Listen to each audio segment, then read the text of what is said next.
Bonjour, je m'appelle Mordicus, je suis artiste et je vis dans les Cévennes, Sud-Lozère. Je m'ennuie beaucoup à l'école et là c'est là que je commence à dessiner.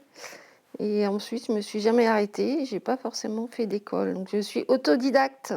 J'ai même pas fini mon collège en fait. Je pense qu'un genre de phobie scolaire, voilà, je supportais pas de m'ennuyer pendant si longtemps assis sur une chaise. Du coup, j'ai pas pu finir ma scolarité.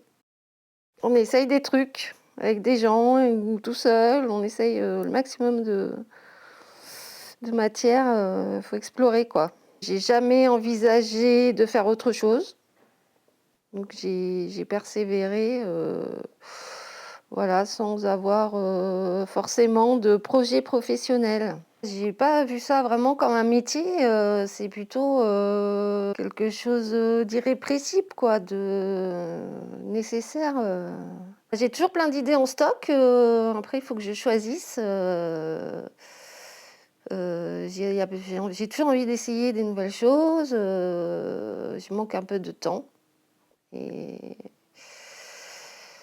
et voilà, des fois j'ai des idées au départ, mais c'est jamais ce qui arrive à l'arrivée. Ça m'emmène sur d'autres choses auxquelles j'avais pas pensé. Voilà, c'est de l'exploration en fait. Moi, je travaille la nuit, donc bon, je pense que j'ai pris cette habitude au début parce qu'il y avait les enfants à s'occuper la journée.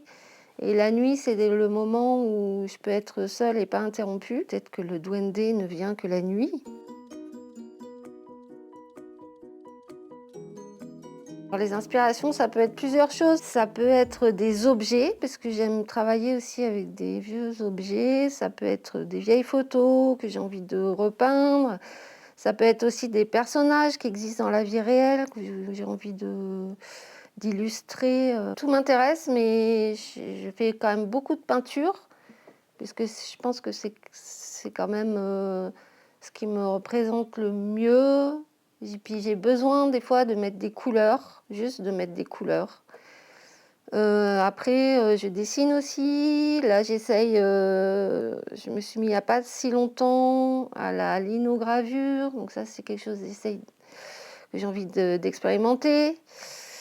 On fait aussi des machines avec des objets. On essaye de faire des choses qui bougent avec des manivelles. Des fois, ça peut être des petits cabinets de curiosité.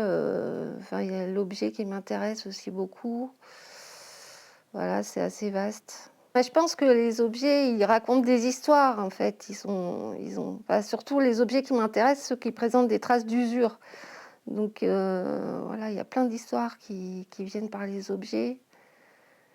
Les histoires m'intéressent aussi. On peut imaginer ce qu'il a pu vivre et on peut aussi lui inventer une nouvelle vie. Je pense que je contrôle pas tout, en fait. Des fois, je suis la première étonnée de ce qui arrive par mes pinceaux. En fait, c'est eux qui décident d'arriver, de prendre cette forme. Je maîtrise pas tout là. On fait aussi des spectacles d'objets, souvent mécanographiques, un mélange de graphisme et d'objets en mouvement. Et depuis pas très longtemps, on rajoute aussi du texte. Voilà, qu'on peut retrouver dans des fanzines, mais aussi dans des spectacles. Là, en ce moment, on est sur un nouveau spectacle et on est 3. Il s'appelle l'Arsenal poétique. Donc, voilà, c'est des machines qui diffusent de la poésie dissidente. J'aimerais bien que l'art soit utilitaire aussi, parce que j'ai pas envie que l'art, ça soit fait que pour décorer aussi. C'est bien que ça soit utilitaire. Il y a des pays où tous les objets du quotidien soient artistiques, quoi. Ça peut être créatif et utilitaire en même temps. L'illustre Louise Michel. J'essaye de m'engager, de dire des choses, mais Voilà, pour ça, il faudrait que l'art soit sur les terrains de lutte, quoi. Et ça suffit pas de faire des jolies images dans son atelier, je pense, mais faut sortir, faut sortir dans la rue, quoi.